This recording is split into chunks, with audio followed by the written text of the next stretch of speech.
when I hear people talking about tolerance and acceptance, especially when they're debating the rights of people to be who they are, it seems to me that a lot of the time people are singing the same song, but they're just using slightly different words, and that's where the confusion starts to creep in. There seems to be a large grey area, but when you take a good look at it, there isn't as much grey as you first see.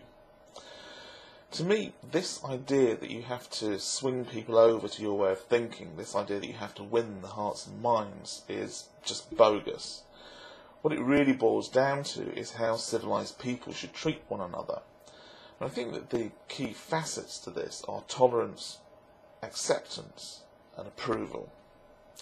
So what is it that I want from society? Tolerance, acceptance, or approval?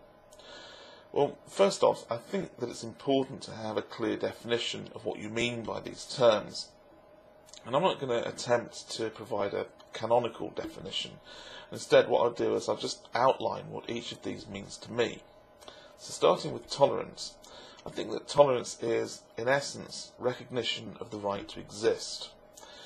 In the UK, up until 1967, it was illegal for two men to have sex.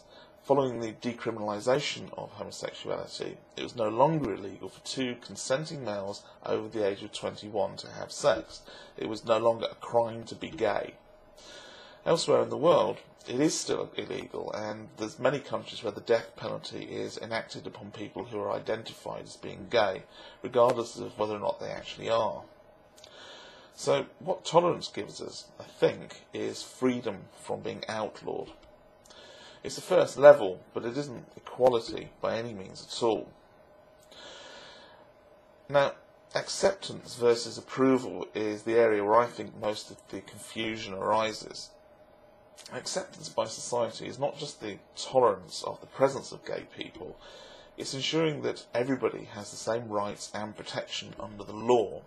It's an acknowledgement that gay people are as much members of society and as valid as anybody else.